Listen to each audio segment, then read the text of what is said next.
Franz Stengel comandou uma imensa máquina de matar gente. Ele foi responsável pela morte de 800 mil pessoas. Wiesenthal decidiu ir atrás dele. Seu plano era forçá-lo a se mostrar. Eles eram ferozmente leais à velha Alemanha, ao Reich. Ele era uma pessoa importante para os alemães levarem de volta. Ele tinha estagiários, e um deles era Gustav Wagner. Ele era chamado de monstro.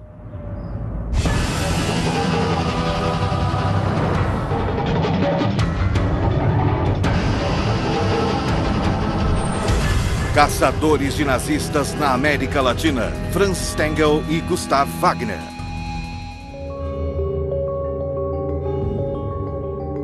Viena, Áustria. 22 de fevereiro de 1964. Simon Wiesenthal era o caçador de nazistas mais famoso do mundo. Em seu escritório no Centro de Documentação Judaica, ele mantinha arquivos de centenas de criminosos de guerra. Era um trabalho solitário, mas que naquele dia trouxe uma surpresa inesperada.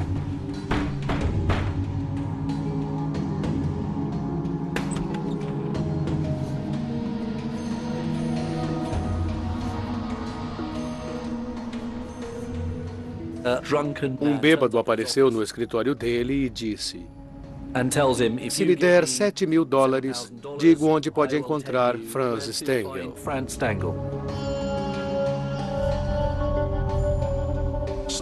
Stengel comandou uma imensa máquina de matar gente, responsável pela morte de 800 mil pessoas.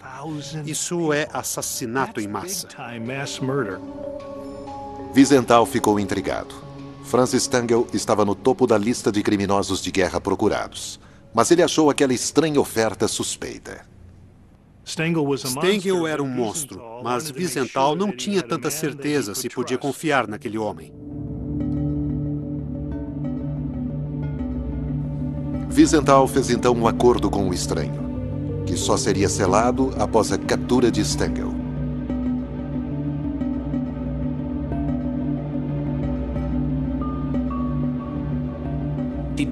O homem disse a ele onde Stengel trabalhava e seu endereço. Stengel e sua família estavam em São Paulo, Brasil. A informação coloca Simon Wiesenthal um pouco mais perto de encontrar um de seus principais alvos. Ele tinha passado anos carregando uma foto de Franz Stengel na carteira. E a hora de levar aquele nazista à justiça havia chegado. Franz Stengel era um policial de carreira, era austríaco e, com a chegada do nazismo, filiou-se ao partido e também se tornou membro da SS.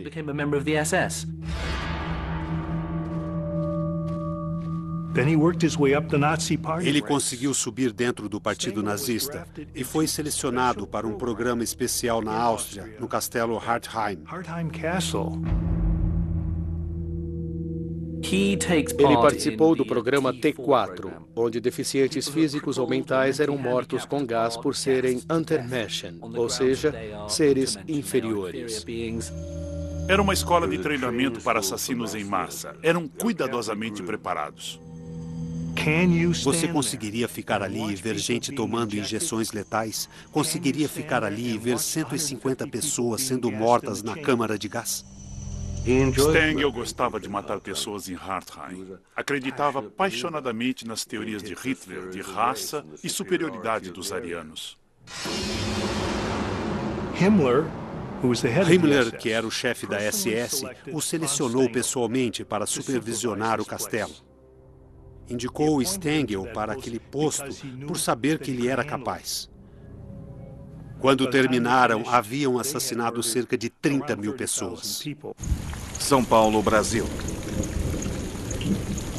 Maio 1951. Depois da guerra, Franz Stengel encontrou refúgio no Brasil, onde construiu uma vida confortável para sua esposa e 3 filhas. Havia uma grande comunidade alemã em São Paulo. Era o lar longe do lar. E ele estava feliz.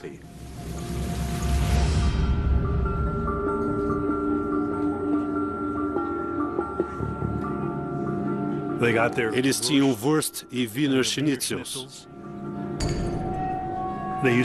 Costumavam comemorar o aniversário de Hitler e cantavam antigas canções de bar alemãs. Eram bons vizinhos e membros produtivos da comunidade. Stengel trabalhava em uma montadora de carros e começou a ganhar bastante dinheiro. O criminoso de guerra conseguiu, inclusive, mudar com sua família para uma casa bem espaçosa. E finalmente deve ter pensado, pronto, coloquei o velho mundo, todos os meus crimes para trás e serei esquecido. Mas nem Wiesenthal e nem outras vítimas da crueldade nazista esqueceram. Ele não pode esquecer. Ele e sua esposa, Sila, também sobrevivente, perderam 89 parentes para o Holocausto. Qualquer um que tenha passado pelo Holocausto nunca será capaz de apagar aquela imagem. Wiesenthal passou por aquilo e ele precisava manter a causa viva. Com uma nova pista em mãos, Wiesenthal falou com seus contatos brasileiros para confirmar a localização de seu alvo. Mas encontrar Stengel seria apenas o primeiro passo. Levá-lo para a Europa para ser julgado era uma tarefa muito mais difícil.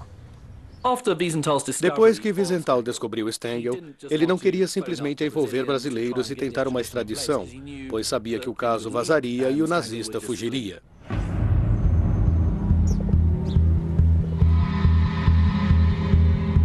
Para manter sigilo, Wiesenthal lidou apenas com uma rede de contatos de confiança. Ele não podia correr o risco de alertar simpatizantes nazistas no Brasil. Os principais países da América do Sul tinham grandes bolsões de alemães que eram ferozmente leais à velha Alemanha, ao Reich. A lealdade nazista podia ameaçar o plano de Wiesenthal. Talvez Franz Stengel tivesse amigos dispostos a protegê-lo, amigos dispostos a fazer qualquer coisa para impedir que um famoso caçador de nazistas fosse capturado. Viena, Áustria. De sua base em Viena, Simon Wiesenthal trabalhava para montar uma armadilha para o criminoso de guerra nazista Franz Stengel. Consultava as fontes governamentais e vasculhava arquivos históricos, buscando informações escondidas. O público precisava ter um herói, continuando com a caçada nos dias em que ninguém mais se interessava. E Wiesenthal era esse homem. 20 anos após a guerra, Wiesenthal era uma das poucas pessoas que estava atrás dos nazistas. As pessoas estavam cansadas de histórias de guerra. Os caçadores de nazistas, como Simon Wiesenthal, estavam interessados, mas posso dizer que o resto do mundo não estava. Todos estavam mais interessados em encontrar o comunista embaixo da cama. Apesar da falta de interesse público, Wiesenthal continuou a caçada. Ele cavou fundo na carreira de Stengel na época da guerra. Uma carreira que o levou de uma atrocidade a outra. Stengel impressionou seus superiores na Schloss Hartheim e acabou participando do próximo programa de extermínio chamado Operação Reinhard. Operação Reinhard era o código para o assassinato em massa de judeus poloneses em campos de extermínio. O propósito de um campo de extermínio é exclusivamente matar. Eram apenas centros de processamento para abate, e Stengel se viu administrando esses lugares. Era possível ter esperança de sobreviver a Auschwitz, mas essa esperança não existia nos campos de extermínio.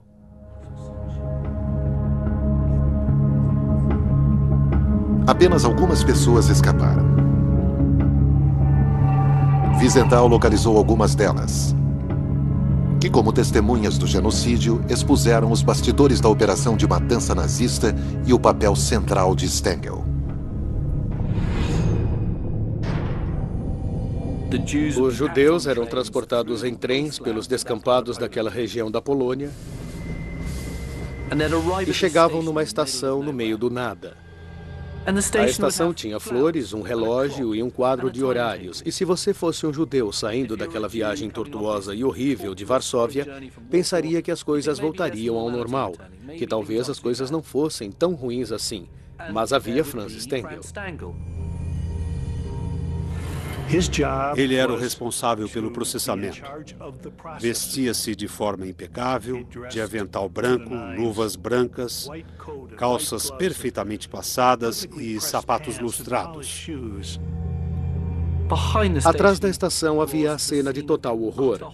Eles eram enviados por um túnel, ficavam nus, eram mortos na câmara de gás e depois eram queimados. Do apito para a fumaça, eram 30 minutos. Você chegava à estação e dentro daquela mesma hora estaria morto.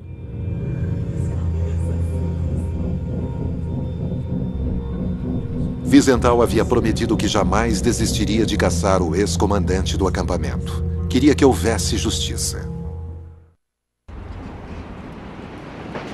Outubro de 1964. Enquanto isso, na Alemanha, um julgamento histórico enfatizou a urgência da missão de Wiesenthal. 10 ex-oficiais da SS que trabalharam em Treblinka foram acusados de crimes de guerra, e Stengel não estava entre eles. Em Treblinka, ele foi o responsável pela morte de 800.000 pessoas. Mas se olharmos as listas de crimes de guerra, Stengel não estava lá. Ele era o chefe. Não sujou as mãos diretamente. Não precisou cortar a garganta de ninguém. Durante os 10 meses do longo julgamento, finalmente os crimes de Stengel, junto com os de seus ex-colegas, foram expostos ao mundo. Mas no Brasil, um homem permanecia livre. Wiesenthal colocou muita pressão nas autoridades brasileiras para que algo fosse feito. Finalmente, em janeiro de 1967, o esforço começou a dar resultado. As autoridades brasileiras prometeram prender Stengel, desde que a Alemanha enviasse um pedido formal de extradição. Wiesenthal auxiliou então os promotores reunindo um dossiê detalhado dos crimes de Stengel. No Brasil, a polícia de São Paulo preparou o trabalho para a prisão do nazista.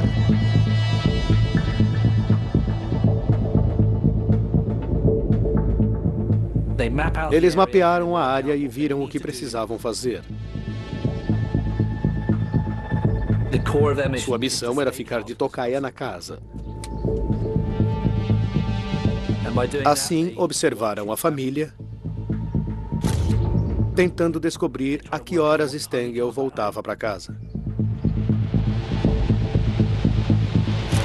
Sem saber da vigilância policial, a ameaça da prisão era algo que Stengel acreditava ter deixado para trás. Depois da guerra, ele havia passado 2 anos em um campo americano para prisioneiros de guerra, sem que os aliados soubessem de seus crimes horríveis. Ele foi capturado pelos americanos, mas não sabiam quem ele era. Stengel sabia que a forca o esperava, caso não conseguisse escapar. Seria bom pensar que Stengel precisou pensar em formas incrivelmente engenhosas para escapar daquele campo. Mas não, ele praticamente saiu andando de lá. A segurança naqueles campos de prisioneiros era muito frouxa. Ele conseguiu ir para a Áustria, para a cidade austríaca de Graz, e com outro homem, decide usar a Igreja Católica como forma de fuga. As rotas de fuga eram chamadas de Caminho dos Ratos, como ratos fugindo de um navio. Roma, Itália. O Caminho dos Ratos, o mais famoso, era conhecido como o Caminho dos Ratos do Vaticano, em Roma. E Stengel soube que havia um bispo austríaco em Roma chamado Alois Rudal. Rudal estava no centro dessa rede de fuga nazista. O recebeu e disse: "Estava esperando pelo senhor." Rudal pediu que Stengel fizesse um currículo, um pequeno resumo do que havia feito durante a guerra, e curiosamente ele não mencionou Treblinka ou Sobibor. Rudal conseguiu documentos de imigração para que Stengel fosse para a Síria. Da Síria, em 1951, Stengel e sua família partiram para uma nova vida na América do Sul. 16 anos depois, porém, o mundo de Stengel estava prestes a desmoronar. Aquele homem responsável por tantas mortes passou muitos anos sem ser perturbado. Era hora de pegá-lo.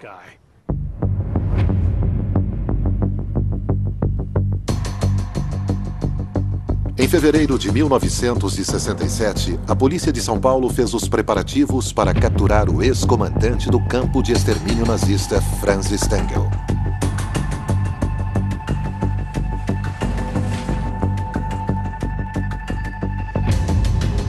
Naquela data, a polícia recebeu o documento de extradição crucial que deu luz verde para a missão.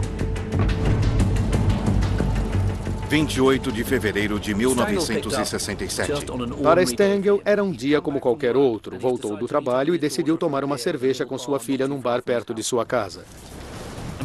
Quando estava voltando para casa, de repente, um carro da polícia apareceu.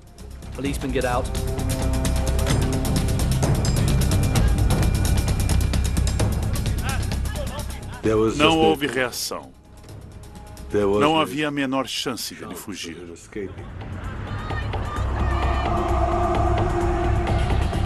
Ele se achava intocável.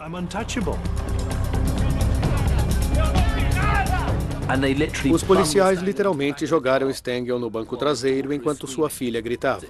Não é nada agradável uma filha ver algo assim acontecendo ao seu pai.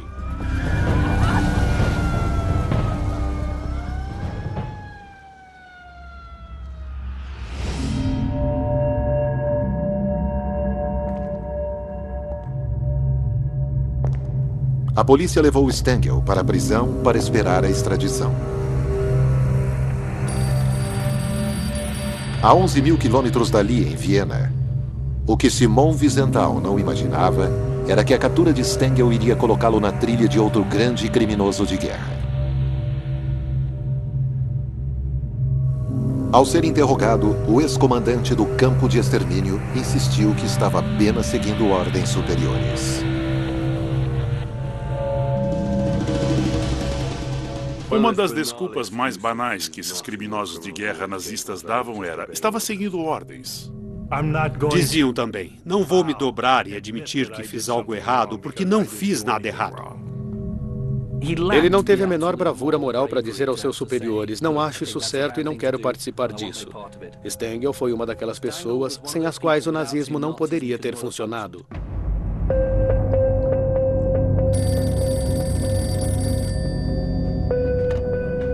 Dias depois, Wiesenthal foi procurado pelo informante misterioso. Conforme prometido, ele honrou o acordo. Mas nunca revelou a identidade do homem. Algumas pessoas sugeriram que o homem que entregou Stengel para Wiesenthal era seu ex-genro.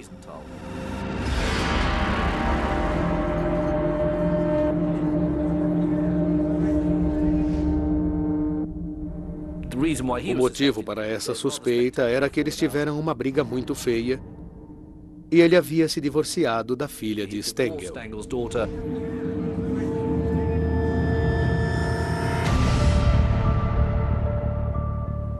E deve ter pensado: bem, vou me vingar. Vou ligar para Simon Wiesenthal. Até hoje a família Stengel tem certeza de que ele foi o informante. Depois de ter sido preso no Brasil, Franz Stengel chegou à Alemanha para ser acusado de genocídio. Ele era uma pessoa importante para os alemães levarem de volta. O julgamento de Stengel foi mais um daqueles momentos-chave da história do Holocausto, fundamentalmente, porque as pessoas ainda não haviam percebido o que realmente havia acontecido naqueles campos. O fato de que pessoas como Stengel ainda estavam vivas, trabalhando de forma anônima e vivendo tranquilamente do outro lado do mundo por tantos anos, não podia ser admitido. Eles não tinham chifres pontudos e sangue pingando de suas presas. Eles se pareciam com o motorista de táxi local ou com o verdureiro. Em 22 de outubro de 1970, Simon Wiesenthal assistiu da galeria quando o tribunal declarou o veredito: culpado. Por sua participação no assassinato de 900 mil pessoas, Francis Stengel foi condenado à prisão perpétua. Segundo Wiesenthal, levou 3 anos para Stengel ser levado à justiça. E, claro, sua família insistiu que ele era inocente. Mas é claro que ele não era inocente. Finalmente, 25 anos depois da queda do regime nazista, Simon Wiesenthal fechou o arquivo de Francis Stengel. Enquanto estava na prisão, Stengel concordou em dar uma entrevista à célebre jornalista Gitta Sereny. Na entrevista, ele soltou uma bomba que colocaria Simon Wiesenthal atrás de outro grande criminoso nazista. Quando ele se sentou na prisão e foi entrevistado, ele revelou um segredo do seu passado. Com muita facilidade, ele entregou seu velho amigo Gustav Wagner.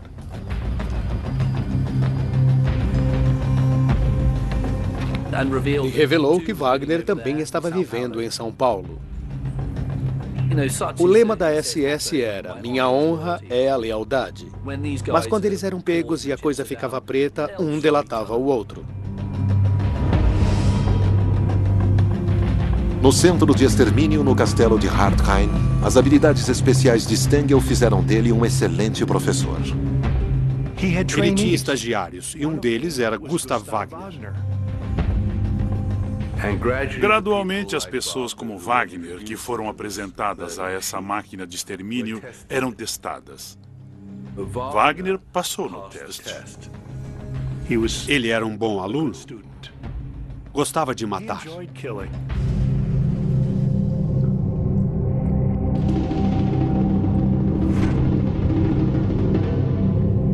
Alguns meses depois de entregar seu colega da SS, Francis Stengel sofreu um ataque cardíaco e morreu. Ele viveu muito bem até os 63 anos. Ficou apenas 1 ano numa prisão decente em Düsseldorf. Depois de ter sido informado por Stengel de que Wagner estava no Brasil, Wiesenthal começou a trabalhar em seu caso. Gustav Wagner foi um dos assassinos em massa mais vingativos e sádicos do mundo, que adorava fazer o papel de Deus. Depois do período em Hartheim, os 2 homens foram alocados ao campo de extermínio de Sobibor. Stengel era o novo comandante e Wagner era o seu assistente. Quando Stengel foi transferido para Treblinka, Sobibor precisava de um novo chefe. E Stengel recomendou Wagner. Em todos os campos havia uma pessoa que era temida por todos. Em Sobibor era Wagner. Ele era chamado de monstro. Assim que ele era visto, todos sabiam que alguém ia morrer.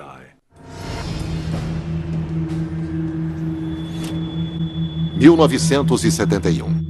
A nova missão de Simon Wiesenthal era encontrar o criminoso de guerra nazista Gustav Wagner, no Brasil, em São Paulo. Wiesenthal sabia que Wagner estava lá, mas não sabia o nome que ele havia adotado. E nem sabia onde ele estava morando.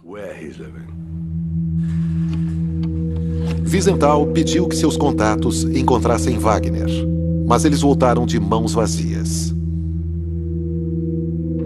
Mas a lembrança do nazista e de seus crimes nunca se apagou para o sobrevivente Thomas Blatt. Wagner era muito alto, era enorme, muito forte.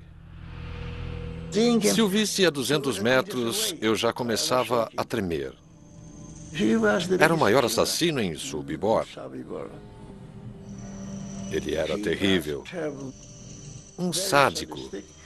Ele me bateu muitas vezes.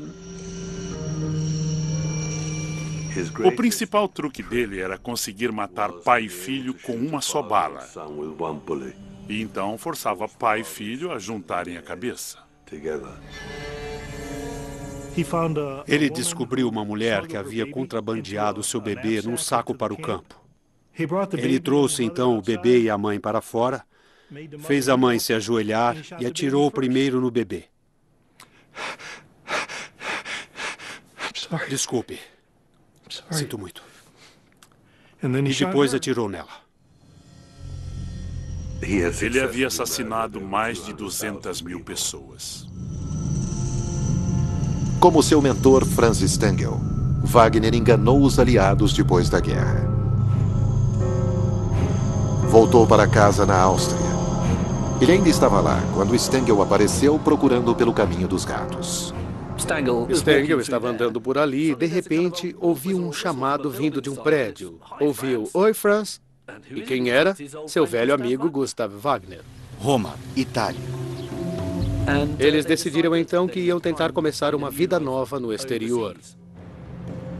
Tanto Stengel quanto Wagner acabaram no Brasil. Começaram juntos e terminaram juntos. Eles viviam a 50 quilômetros um do outro.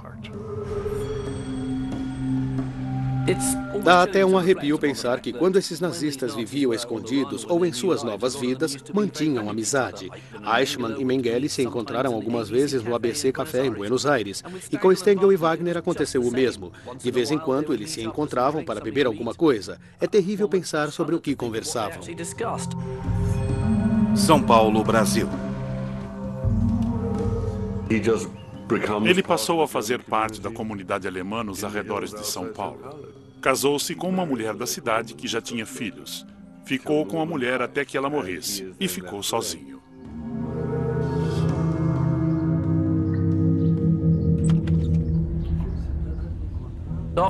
Depois que Stengel havia sido preso e extraditado, Wagner até tentou se aproximar da senhora Stengel.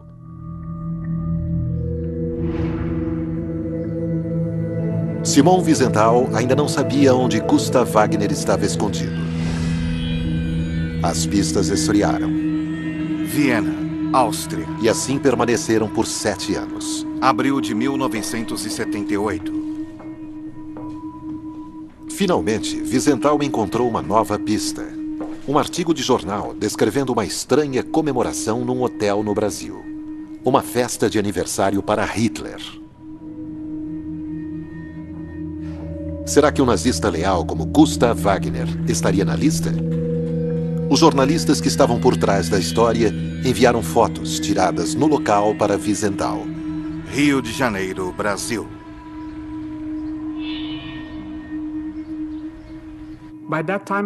Naquela época, eu era fotógrafa do Jornal do Brasil e meu chefe disse: "Temos um trabalho." Alguém havia enviado ao jornal um convite anônimo. Era uma reunião nazista para comemorar o aniversário de Hitler. Mas estava em código e eu disse: "Certo, vamos caçar nazistas."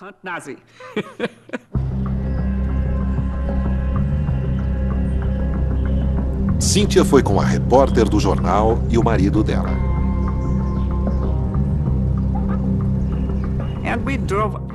Dirigimos horas e horas e horas e não encontrávamos nada, ninguém, nem uma vaca.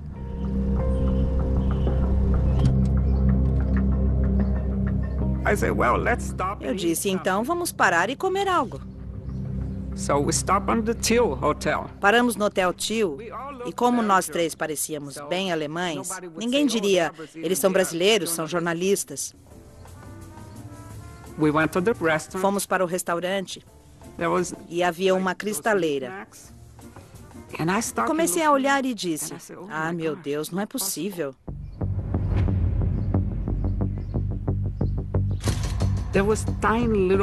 Havia xícaras de porcelana, bibelôs, e em todos eles havia uma pequena suástica.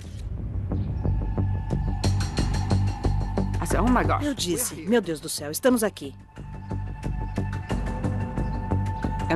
Olhamos pela janela e havia um grupo de alemães usando roupas folclóricas.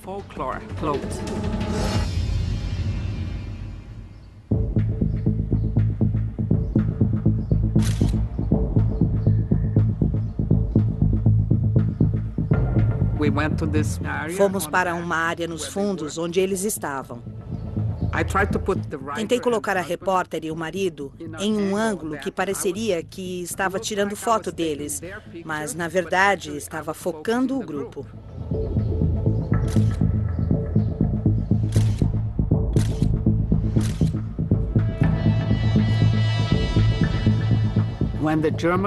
Os alemães começaram a perceber que estávamos tirando fotos e decidimos chamar a polícia.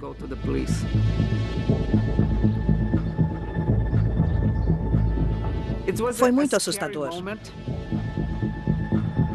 A polícia chegou e começou a interrogar os participantes da festa que ainda estavam lá. Lembro da polícia pedindo para ver o passaporte de um nazista, para ver se ele havia entrado de forma legal. Então começou uma discussão entre a polícia e o dono do hotel.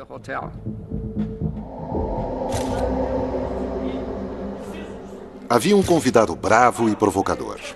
A polícia decidiu fazer uma busca em seu quarto. Lembro que a polícia foi ao quarto dele e abriu o criado mudo.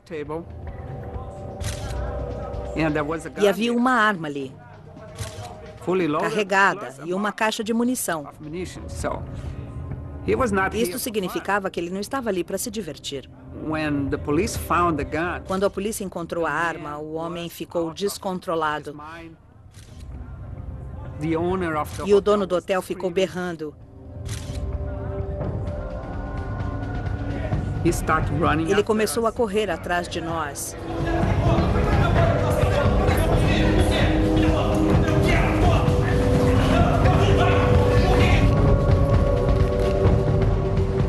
E percebemos então que tínhamos uma história muito boa. Mas não fazíamos ideia do significado daquilo que estávamos fazendo.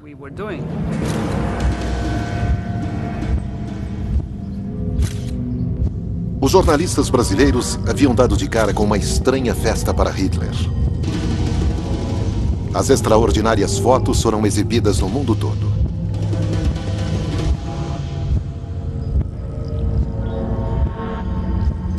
Wiesenthal entrou em contato com o Jornal do Brasil e pediu todas as fotos de Cíntia. Mas quando ele as analisou, o rosto de Gustav Wagner não estava ali. Mas Wiesenthal, determinado como sempre, armou um novo plano.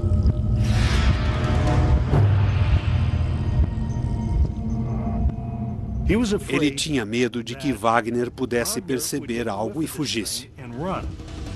Então fez um jogo, o tipo de jogo que o próprio Wagner jogaria. Ele enviou as fotos de volta à jornalista, colocou o nome de Wagner embaixo e o número de Wagner na SS e pediu que a publicasse.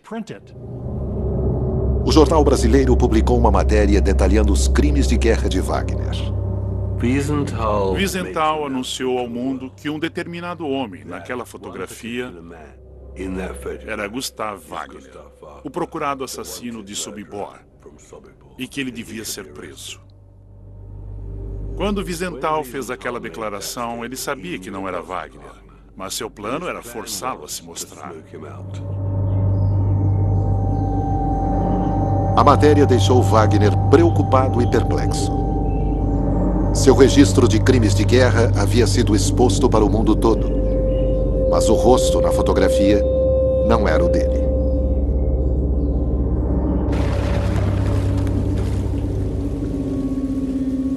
Houve alguma discussão entre estudiosos e alguns dias depois, o alemão que havia sido identificado como Wagner foi assassinado. Ninguém sabe por quem.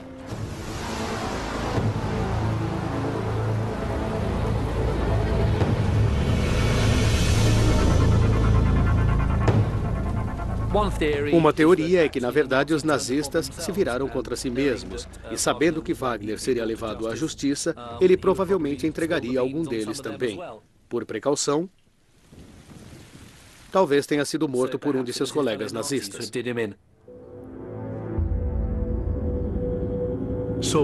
Wagner ficou nervoso e pensou, se pegaram aquele homem, é melhor que eu fique protegido pela polícia do que ser morto.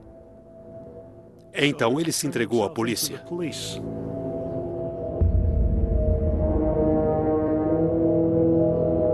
O plano do caçador de nazistas funcionou perfeitamente.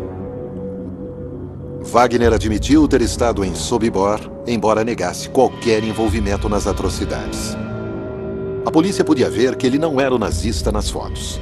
E se não conseguissem provar que ele era um criminoso nazista, ele estaria livre em alguns dias.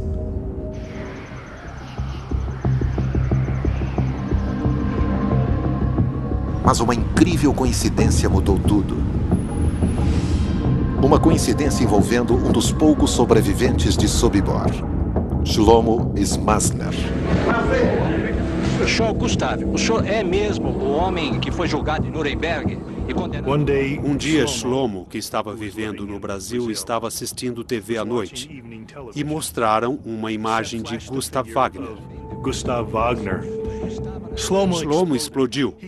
Ele não podia acreditar que Wagner e ele estavam respirando o mesmo ar. Pegou então um avião, foi para São Paulo e procurou uma delegacia. As autoridades agora tinham a oportunidade perfeita de pegar Wagner.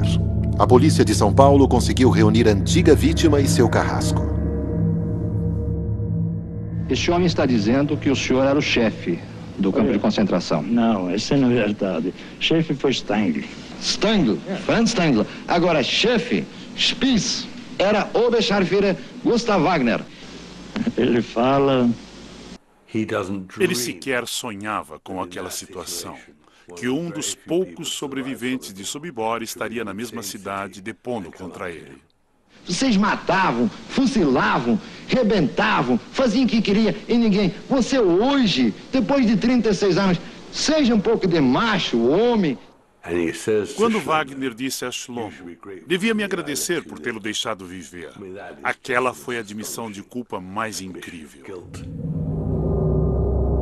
Sua identidade foi confirmada e Wagner preso para aguardar a extradição. Todos queriam Wagner. A Polônia o queria por causa de Sobibor. A Alemanha Ocidental o queria por grandes crimes de guerra. Israel queria enforcá-lo. Ele sabia que ele estava prestes a ir a julgamento e passar o resto da vida na prisão, como Stengel e outros. Essa perspectiva o aterrorizava. Enquanto ele estava sob custódia, Wagner ficou totalmente descontrolado. As prisões brasileiras não são locais agradáveis.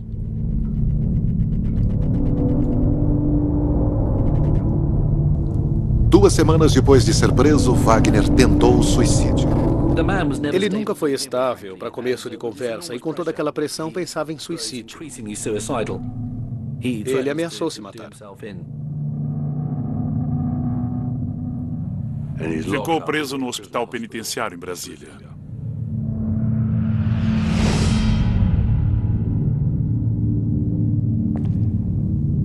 Tentou se matar mais 2 vezes.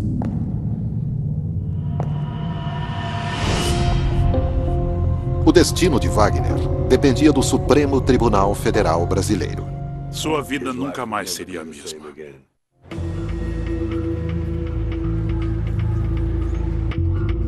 "35 anos haviam se passado desde o brutal reino de terror de Gustav Wagner no campo de extermínio de Sobibor. A decisão de levá-lo a julgamento por seus crimes estava nas mãos dos juízes brasileiros.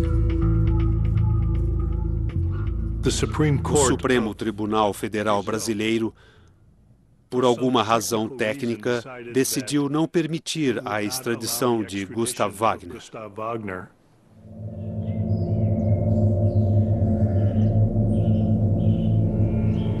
E os brasileiros o liberaram para voltar para casa. O mundo inteiro condenou a chocante decisão. Não havia motivo legal impedindo a extradição de Wagner. As provas contra ele eram tão contundentes quanto as de Stengel. Mas não havia futuro para ele no Brasil. Ele sabia que, independente do que acontecesse, ele havia sido exposto e seria caçado por Wiesenthal ou pelos sobreviventes. E logo depois ele estaria morto. Ele foi encontrado com ferimentos à faca, supostamente suicídio. Sua família disse que ele próprio havia se esfaqueado no peito e que fora suicídio. Mas muita gente achou que, na verdade, ele foi assassinado. É muito difícil se esfaquear até a morte do jeito que havia sido feito. Uma teoria foi que Wagner foi assassinado por um sobrevivente vingativo. Talvez alguém que tenha sobrevivido a Sobibor.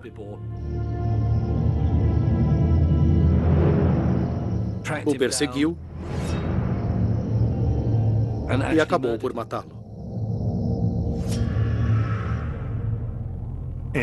Entrevistei Shlomo e perguntei a ele sobre Wagner. E ele olhou para mim com um sorriso astuto e disse: ele cometeu suicídio se esfaqueando no peito? E riu. Eu gostaria de matá-lo, mas não faria isso porque iria para a cadeia. Para começar, a minha família ficaria arruinada. Eu precisava levar isso em consideração, mas se eu não tivesse ninguém, acho que o mataria.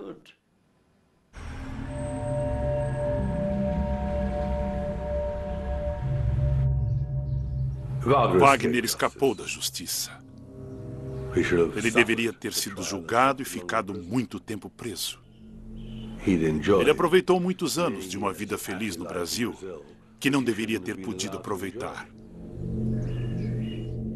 O mistério permanece até hoje sobre como Wagner morreu, mas foi certamente um fim violento. E se acreditarmos numa justiça poética e, de certo modo, bíblica, ele certamente a recebeu.